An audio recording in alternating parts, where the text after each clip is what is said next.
안녕하세요. 말씀 돋보경 35번째 시간입니다. 인생을 살아가다 보면 자신만의 사고방식이 다른 이들의 그 사고방식과 이렇게 충돌하는 경험을 종종 하게 되는데요. 저 역시 목회자로 살아가면서 사람들의 굳어있는 그 사고방식 때문에 좌절을 많이 했던 것 같습니다. 그리고 저 역시 제 사고방식이 유연하지 못할 때가 종종 있는 것 같은데요. 예수님께서도 그 시대의 사고방식을 마주하시면서 하나님의 사고방식이 어떠한지를 잘 보여주셨습니다. 오늘 그 말씀이 잘 보여주고 있는데요. 함께 말씀 속으로 들어가 보도록 하겠습니다. 다 각각 집으로 돌아가고 예수는 감람산으로 가시니라. 아침에 다시 성전으로 들어오시니 백성이 다 나오는지라. 앉으사 그들을 가르치시더니 서기관들과 바리새인들이 음행 중에 잡힌 여자를 끌고 와서 가운데 세우고 예수께 말하되 선생이여 이 여자가 간음하다가 현장에서 잡혔나이다. 모세는 율법에 이러한 여자를 돌로 치라 명하였거니와 선생은 어떻게 말하겠나이까. 그들이 이렇게 말하면 고발할 조건을 얻고자 하여 예수를 시험함이로라. 예수께서 몸을 굽히사 손가락으로 땅에 쓰시니 그들이 묻기를 마지 아니하는지라.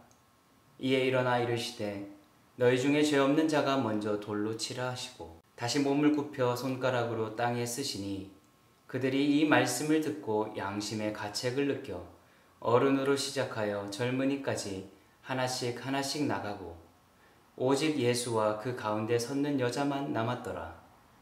예수께서 일어나사 여자 외에 아무도 없는 것을 보시고 이르시되 여자여 너를 고발하던 그들이 어디 있느냐?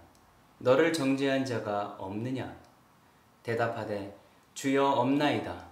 예수께서 이르시되 나도 너를 정죄하지 아니하노니 가서 다시는 죄를 범하지 말라 하시니라. 아멘.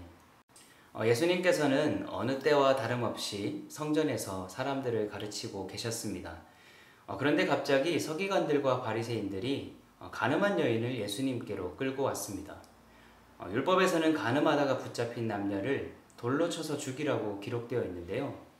그들은 예수님이 어떤 대답하는지에 따라서 예수님을 고소하고자 했습니다. 로마법에 따르면 이 죄인을 직결 심판하여 죽이는 것은 형사소송법을 어기는 일이었고 또 이 율법에 따르면 그들을 죽이지 않는 것은 율법을 위반하는 일이었기 때문입니다. 어떤 선택을 하더라도 예수님은 궁지에 몰릴 수 있는 상황이었던 것이죠. 그런데 갑자기 예수님께서 바닥에 앉아서 알 수 없는 글씨를 쓰기 시작하셨습니다. 프랑스의 철학자 르네 지라르는 예수님께서 바닥에 앉으신 이유가 군중 심리에 편승한 유대인들의 광적인 시선을 피하기 위해서였다고 말합니다. 마녀 사냥처럼 누군가를 희생양 삼으려는 분노를 잠재우고자 하셨던 것이죠.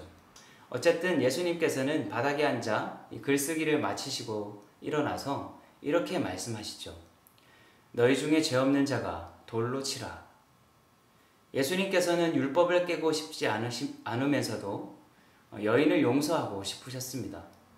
간음한 여인의 죄를 무시하지 않으면서도 간음한 그녀가 그 죄로부터 회복되기를 원하셨던 것이죠. 우리 모두는 죄인입니다. 죄인이 죄인을 향해서 이렇게 손가락질 할 수 없습니다. 혹시 누군가를 향해 돌을 던지고 있다면 그 집어든 돌을 내려놓으셨으면 좋겠습니다. 예수님께서는 우리가 특정 사고방식에서 벗어나 다른 사람 비난하기를 멈추라고 말씀하십니다.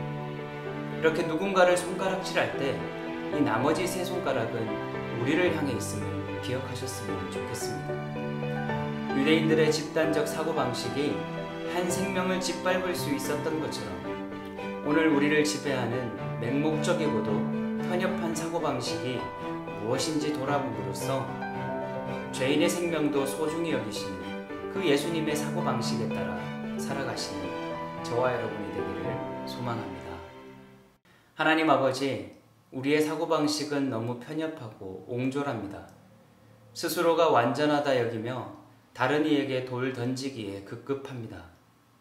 이러한 저희들을 돌아보아 집어든 돌을 내려놓고 예수님과 같이 두 팔 벌려 다른 이를 용서할 수 있는 은총을 허락하여 주옵소서. 예수님의 이름으로 기도드립니다. 아멘.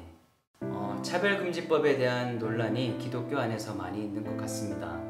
예수님께서는 가늠한 여인을 앞에 두고 어떤 선택을 내려야 할지 고민하셨던 것처럼 우리 그리스도인들에게도 입장을 정하는 것이 쉽지만은 않아 보이는데요. 지금 우리에게 필요한 것은 어떤 특정한 입장을 가지고 이렇게 서로에게 돌을 던지기보다는 예수님처럼 차분히 바닥에 앉아서 이렇게 글씨를 써보는 시간이 필요하지 않을까 생각해 봅니다. 우리를 사로잡고 있는 그 사고방식이 얼마나 하나님의 사고방식과 많이 벗어나 있는지 돌아봄으로써 누군가를 비난하고 자신의 입장을 고수하는 것이 아니라 차별받는 사람들을 품어주고 그들을 대변해 줄 수 있는 우리 모두가 되었으면 좋겠습니다. 말씀 돋보경은 토요일에 다시 뵙도록 하겠습니다. 오늘도 좋은 날 되세요.